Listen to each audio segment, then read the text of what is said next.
Is your recovery holding you back? Today, we are going to dive into the hidden costs of neglecting recovery. Recovery is almost more important than the actual training itself, um, because the training is just the stimulus that we give our bodies to adapt to. Everything that we do outside of the gym plays a role into the recovery process. And so when we do not recover properly, whether we are just a regular gym goer or we are, a high level athlete, we need to be paying attention to these signs because these will appear very faint and will kind of be overlooked at first, but when they are persistent and they're ongoing, they can be very troublesome issues that lead to more detrimental issues that can either take you away from training and practice and sport itself, or is just going to have negative implications on your health. So things like lethargy. I know people wake up, tired and fatigued a lot, but if you are just overall feeling lethargic more often than you are energetic and active, that is going to be a high sign that your body is not receiving the recovery that it needs. Other things like delayed reaction time, a lowered sense of urgency, diminished output, and excessive or persistent soreness are also going to be things that give us signs that we're not utilizing our time outside of the gym or practice to, take care and repair our bodies. Um, like I said, you're going to feel tired and beat up as an athlete. As a general gym goer, you really shouldn't be having persistent or excessive soreness or constant fatigue. But even as an athlete, even if you're 6, 7, 8, 9 weeks into your season, constant fatigue is not a good thing. That means that you are constantly pushing past your limits, you're redlining constantly, your body is in a state of stress. And so you are not doing the things necessary outside of training and practice to repair and rejuvenate your body so that way you are recovered and ready to go at your best the next day. Obviously, we're going to have bumps and bruises, we are going to be sore, we're going to feel beat up, but we can do a lot of things to minimize these signs and put ourselves in a better position to perform at our best. So, how do we combat these and prioritize recovery? Well, first and foremost, eating enough calories to simply supply sufficient nutrients to support the demands of life and sport while also facilitating body functions and tissue repair is going to be extremely important. I tell everyone you can have the massage guns, you can do the sauna and the cold tubs. I love doing both. You can have all the tools, you can do massage and chiro, and while they all play a very good role in enhancing our recovery and putting us in a good position, there is not going to be anything that trumps eating enough calories, hydrating with electrolytes, and getting adequate high quality sleep. Okay. These three things are imperative and they are extremely important. So if you are neglecting any one of these three things, you are not going to be recovering to the best of your abilities. I don't care what you're doing outside of training or practice. If it's not these three things first, then your priorities are misaligned. And like I said, you are not giving yourself the best chance to perform at your best. So, what are some common mistakes athletes make with their diets? First and foremost, not eating enough protein. We see this very, very common. Even with avid gym goers, they're still simply not consuming enough protein on a daily basis.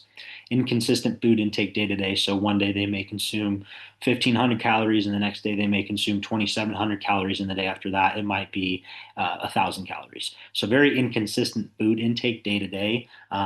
Is not giving your body the nutrients that it needs. And it's honestly sending your body a lot of mixed signals on, hey, we don't know when we're going to get our next round of calories, or we don't know what nutrients are going to be provided to us at what times, or what we can utilize to repair the tissues so we can perform at our best. And then sporadic eating. You may eat at you may have breakfast at 10 a.m. and then you may not eat until 5 p.m. and then you may have a snack before bed. Some days you may not start eating till 1 p.m. and then you only have two meals. Other days you may eat five meals because you're just so hungry. This sporadic eating doesn't give our bodies the right structure to utilize the nutrients that we are giving it. And again, it's just the inconsistency that is getting in our way and it's hampering our ability to fully recover. And then the other thing is just junk food. A lot of athletes just eat bags of Cheetos or they carry around sugary drinks thinking that it's beneficial for them and it's helping them. And so a lot of times it's just these simple things that we can change that are going to go a long way.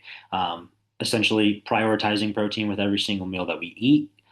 aiming to consume at least three quality meals around the same times every day. So obviously breakfast, lunch, dinner, which shouldn't be that hard, but for a lot of athletes, it is something that is very difficult to deal with, and they seem to not be able to stick to a structure or a plan, and this really gets in the way of their ability to recover. And then prioritize whole natural foods 85% of the time. You know, I'm a realist. I understand we're all going to be humans and that we are people, and you're going to want your pizza, you're going to want your donuts.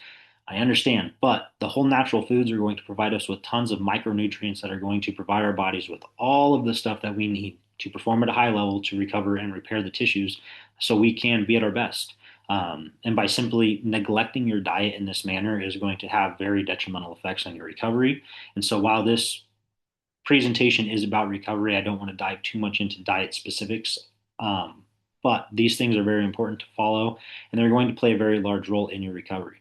Calories our energy, and our body utilizes the energy for output. And so, therefore, if we are not consuming enough calories in general, we're not going to have the output that we want. Now, the calories that we do consume need to be comprised of high quality macronutrients as well as high quality micronutrients. Again, so we're just giving ourselves the best chances possible to perform at our highest level. You know, I don't understand why athletes, sabotage their own success and get in their own ways when they have these opportunities to play sports after high school or play even after college or even try to go pro in something, and they just neglect their diet. It just does not make sense to me. You are shooting your own self in the foot and getting in your own way with something that is so simple and something that is necessary to live. You're already eating as it is every day. In my opinion, it's not very hard to just find a structure that works for you, the simple 3 meals a day, and then prioritizing the protein that you're eating at those meals. To me, it's very, very simple, but a lot of athletes struggle with it. And so if you struggle with some of the, like I said, persistent soreness, constant fatigue, your diet is going to play a very large role in that. Now, let's talk about how to properly hydrate. So, we all need electrolytes. We need to consume them every single day, whether that's putting salt in our water or salt in our food. And then, obviously, the foods that we eat. To get sufficient electrolytes from them as well. Water is needed, but it can only do its job to the fullest via the help of electrolytes and carbohydrates. And what does that mean? Basically, if you just drink plain water all day, every day, and you're not prioritizing electrolytes and you're not consuming carbohydrates around the times that you're consuming the water is just going to sit in your stomach and eventually it's just going to get peed out. Now, yes, your body will obviously utilize the water itself, but the water needs to be carried throughout our bodies via the electrolytes and the carbohydrates. So those are very important aspects that we need to be prioritizing. Electrolytes stimulate muscles and carry out numerous functions in the body, and therefore, if we are lacking in them in the first place, even if you're not an avid gym goer, you're going to have negative implications from that. And so, being an average gym goer as well as an athlete is going to enhance your need for even more electrolytes so that your body can make sure that the functions can be carried out properly at a high level, and that way you can again recover from what you're doing. So where do we get our electrolytes from? So first and foremost, we need to make sure that we're consuming sodium, potassium, calcium, and magnesium. Sodium is typically just salt. There's various kinds that I really like to utilize, from Himalayan pink salt to iodized salt to 50% reduced salt, which is going to actually contain some potassium in it. So that's very good stuff to either throw in your water, throw in your Gatorade, or obviously salt your meals with. And it goes a really long way in making sure that we're properly hydrated. Um, Potassium, things like leafy greens, spinach, obviously I just put on there for an example. Things like almonds, potatoes, bananas, OJ, tomato paste. These are really, really good options to get a good amount of potassium from with not a lot of, I guess, food volume.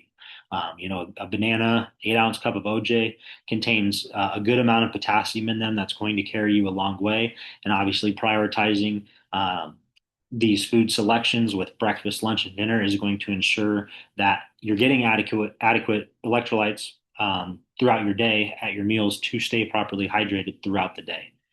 Calcium, where we get this from? Obviously, just dairy products, milk, Greek yogurt, cottage cheese are my favorites. Obviously, other cheese has it. So things like cheese sticks, shredded cheese are good, especially to throw on like eggs and stuff. And then magnesium.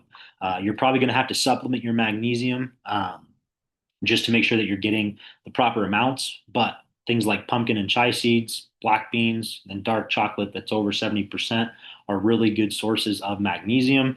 Very simple. Again, not a lot of food volume that needs to be consumed to get a good amount of magnesium from these foods. But like I said, our bodies do really rely on magnesium for a host of functions. It plays a really big role in sleep quality, and therefore you're probably going to need to supplement your magnesium. Sleep. Now, like I said, sleep is extremely important. And if you're not getting your sleep, then you're definitely shooting yourself in the foot and you're not going to be recovering to the best of your abilities. And I think we all know that because we all love to take naps. We all love to sleep. But yet, here we are every single night staying up till 10, 11, 12 p.m. And it's not conducive to what our goals are for ourselves. And so if you're not getting a minimum of 7 hours of sleep per night, um, you are leaving gains on the table. You're leaving productivity on the table. And ultimately, you're getting in your own way because sleep is when the body does its repair work, right? Like all day, we're stressing our systems, we're taxing the body, working our muscles, working our minds, we're putting the food and the nutrients in it. But sleep is when the body takes all those things and repairs, the tissues and does all these functions that make sure we're recovered and ready to go for the next day. Obviously, we all know what it's like when we don't get a good night of sleep. We know how we feel when we only get 3 to 4 or 5 hours of sleep per night. We feel like shit. We don't really perform the best to our abilities. We sometimes people have negative moods. Or whatever it may be, and these things all compound and affect our performance, and so therefore if you're not prioritizing your sleep, then again you're just kind of getting in your own way. You're going to go to bed anyway. Why do you want to just sit there on your phone for 2 or 3 hours every single night when you could put the phone down a little bit earlier and just get that much more sleep? One thing that I like to do is I like to set a timer to signal that it's time to get ready for bed. When the timer goes off, I know that I usually have a little bit I do a stretching routine, takes like 5 to 8 minutes, depending on how long I want to sit in these certain positions. That kind of helps my mind wind down. I then go get the stuff that I need to get ready for the next day. If there's anything to get ready, I brush my teeth, I use the bathroom, I take my vitamins, my creatine, and then it's lights out. Um, and that works for me. I know it works for a lot of other people because plenty of people have made videos on, what to do before you go to bed. But seriously, it sounds cheesy and cliche, but stuff like that works for a reason. You're putting yourself in the best position to wind down, start to get into a more relaxed, calm state, and then you're going to enter bed ready to actually get sleep. And so instead of just sitting there on your phone and accumulating the blue light from your phone, I don't care if you have blue light glasses, it doesn't matter. Like it helps, but it's not the same. Set your phone down, get to bed. So here are some tips that I utilize to ensure I'm putting myself in the best position to get quality sleep. Obviously, you can't control if you have a bad night's sleep, but if you're doing all of these things and you still have a bad night's sleep, hopefully it doesn't happen more often than not. I tend to sleep pretty good. Um, my wife sleeps really good, and these are the things that we follow.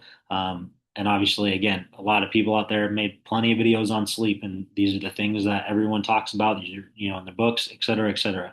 You get getting things like blackout curtains, a sleep mask. I've recently started sleeping with a nose strip on that I think is very helpful for just breathing through my nose throughout the night, not getting so stuffy. I have really horrible allergies, and living in the Midwest, my allergies tend to just get the best of me almost year round, it seems like. Just a little bit of whatever it may be, see sniffles, whatever it may be, in the air just causes just to have a little bit of disruption in the airflow in my nose. So sometimes I might breathe through my mouth. Well, that's really not conducive to getting really good sleep. So I find the nose strip helps me. Again, personal preference there, not requirement. Something else that we do is set our phone further away from our bed.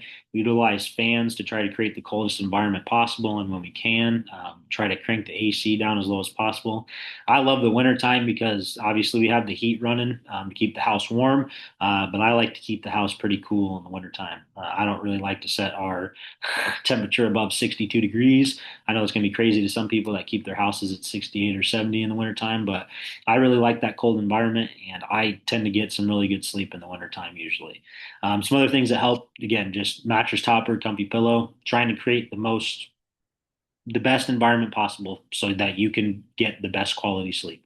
Right? Do whatever you got to do. I don't care if you got to sleep with eight blankets. I don't care if you got to surround yourself with eight pillows. Do whatever you got to do so that you can get good sleep. Because I promise once you start getting good sleep, you'll know when you don't get good sleep, and it's going to piss you off because you realize the difference that a good night's sleep makes. Once you, like I said, once you actually start getting quality sleep. So utilize some of these things and use them to your advantage to try to maximize the most that you can, at night.